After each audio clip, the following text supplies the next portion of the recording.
शताब्दी में east India company Bharat आई। भारत के उन मसालों में ईस्ट इंडिया कंपनी को बहुत फायदा दिखा। इंडिया जो कि अपनी काली मिर्च और मसालों के लिए पूरी दुनिया में फेमस था। उस समय भारत बहुत ही अमीर देश हुआ करता था और भारत को सोने की चिड़िया भी कहा जाता था। शुरुआती दौर में कंपनी भारत में व्यापार करना चाहती थी, भारत को जीतना नहीं। उन्होंने कोलकाता, मद्रास, बॉम्बे जैसी इम्पोर्टेंट जगहों पर अपने ट्रेनिंग सेंटर बनाए। ये पोस्ट धीरे धीरे ब्रिटिश कंपनी के केंद्र बन गए। समय के साथ साथ कंपनी का लालच भी बढ़ता गया और अब वह व्यापार की जगह भारत पर राज करने के मंसूबे बनाने लगे। अपनी खुद की सेना बनाने के बाद कंपनी ने अपनी ताकत दिखाना शुरू कर दी। 1767 में प्लासी का युद्ध जीतने के बाद कंपनी का आत्मबल और भी बढ़ गया। रॉबर्ट क्लाइव के नेतृत्व में बंगाल के नवाब को हराया। इस जीत के बाद अंग्रेजों ने बंगाल को अपने कंट्रोल में ले लिया, जो कि हर दृष्टिकोण से बहुत ही महत्वपूर्ण था। 1764 में अंग्रेजों को बक्सर के युद्ध से एक और महत्वपूर्ण जीत मिली। इससे उत्तर भारत पर अंग्रेजों का दबदबा और भी मजबूत हो गया। 1765 में इलाहाबाद की संधि पर हस्ताक्षर हुए, जिसने औपचारिक रूप से कंपनी को मान्यता दिला दी। मुगल बादशाह ने कंपनी को टैक्स लेने का अधिकार भी दे दिया, जिससे कंपनी का शासन और भी मजबूत हुआ। अगली शताब्दी आते आते ईस्ट इंडिया कंपनी भारत की सबसे शक्तिशाली ताकत बन चुकी थी, लेकिन अंग्रेज अब अपना शासन कायम कर चुके थे।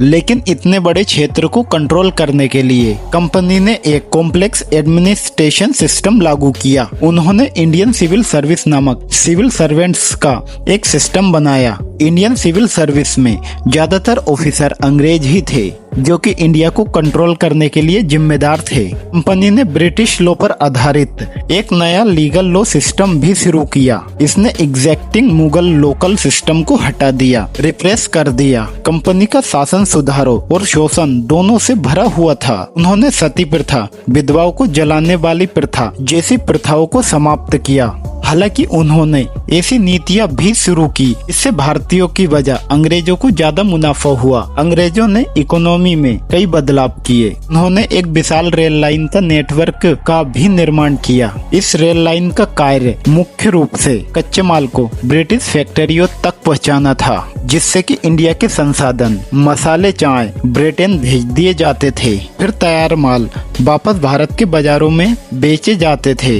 यह व्यवस्था जो कि ब्रिटेन को लाभ पहुंचाने के लिए बनाई गई थी, जो कि भारत से धन निकासी का कारण बना। अंग्रेजों ने अक्सर भूमि कठिनाई लॉ की शुरुआत की, जिससे भारत के छोटे बड़े किसानों को बहुत कठिनाइयां हुई। उन्होंने चरस, गांजे, अफीम जैसी फसलों पर ज्यादा जोर डाला, जिससे ब्रिटिशर्स को तो खूब फायदा हुआ, मगर भारत के किसान कंपनी पर ही निर्भर होकर रह गए। ब्रिटिश शासन का भारतीय समाज पर गहरा प्रभाव पड़ा। अंग्रेजी शिक्षा की शुरुआत में एक नए पश्चिमी शिक्षा पद्धति को जन्म दिया। इससे राष्ट्रवाद का उदय हुआ और शासन करने की इच्छा ने जन्म लिया। अंग्रेजों ने अपना नियंत्रण बनाए रखने के लिए फूट डालो राज्य करो की नीति अपनाई। उन्होंने भारतीय समाज में धार्मिक और जाति विभाजन का फायदा उठाया। यह नीति हालांकि कम समय के लिए प्रभावी रही, अंततः संप्रदाय तनाव का विशेष कारण बना। सकारात्मक प्रभाव के बावजूद ब्रिटिश शासन के कारण कुछ सकारात्मक बदलाव भी हुए। सती प्रथा का अमलन और ठगी प्रथा का दमन कई भारतीयों द्वारा स्वागत किया गया।